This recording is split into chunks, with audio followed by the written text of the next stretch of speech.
Imagine this, you are good at your job, maybe even great. But one day, it all becomes too much. The stress, the pressure, the endless meetings. You want to quit or take a break or pivot into something new. But you cannot. Not because you are not talented, but because you don't have the savings. Bills still need paying, life keeps going. Now, imagine a different version of you. Same job, same skills, but this time, you saved. When the burnout hit, you had options. You stepped away, breathed, came back stronger. In this video, I want to show you that the best reason to save has nothing to do with money and everything to do with freedom. So, let's dive in! Bronnie Ware was an Australian nurse who worked in palliative care. She spent years by the bedsides of patients in their final days. People with just weeks left to live. And over time, she started to hear the same things again and again. Not about careers, not about houses, not about money. Regrets. And one rose to the top, the most common, the most heartbreaking. I wish I had the courage to live a life true to myself, not the life others expected of me. Just let that sink for a second. Not I wish I had bought more stuff, but I wish I had lived life on my terms.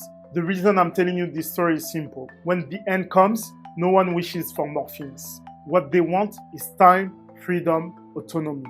And that's where saving money comes in. Saving money is not just about getting richer. It's buying your right to choose. The freedom to say no to work that drains you. The freedom to walk away from what doesn't align. The freedom to live life on your terms before it's too late. Most people think that the only reason to save is for something specific. A house, a car, retirement. And sure, those are great reasons, but it's not the whole story. Because here is the truth. You don't need a reason to save. You can save just to have options. To buy time, to give future you the ability to pause, pivot, or walk away. As Morgan Housel put it, every dollar of savings is a piece of your future that you own. Every dollar of debt is a piece of your future that someone else owns. That's why saving is not just financial. It's emotional. It's the power to act or not act on your own terms. Saving without a plan is not wasted. It's freedom, it's calm, it's leverage. You cannot predict what life throws at you, but you can prepare for it. You cannot control when opportunity knocks, but you can be ready. The real return on savings is not 3% interest. It's peace of mind, it's the ability to choose, it's psychological wealth. So no, you don't need a spreadsheet to justify saving. You just need a vision of a life lived on your terms. I didn't learn this from a finance book. I learned it from my mom. I come from a very modest family. My mom had a very modest job. She didn't make much, but she was a world-class saver. When I got into business school, I was proud. But there was one problem: tuition. I didn't want help from my parents.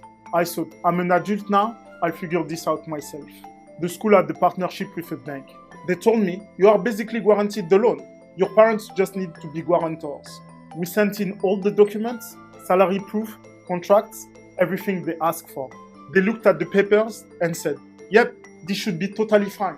Let's schedule a time to sign. So we went in, signed the paper, it felt done. And then, a few days later, the bank refused the loan. No explanation, no follow-up, just no. We didn't say it out loud, but we felt it. Maybe it wasn't about the paperwork. Maybe it was about who we were.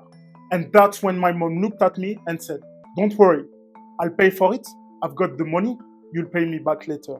She didn't win the lottery. She didn't have a big job. But she had spent her whole life saving quietly, carefully, and that gave me a shot. That's what saving really is. It's not just having more money.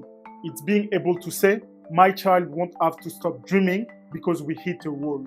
It's the freedom to act when life doesn't go according to plan. That lesson from a mom who had never earned much has taught me more than any finance class ever could. In the end, having money is not just about buying more stuff.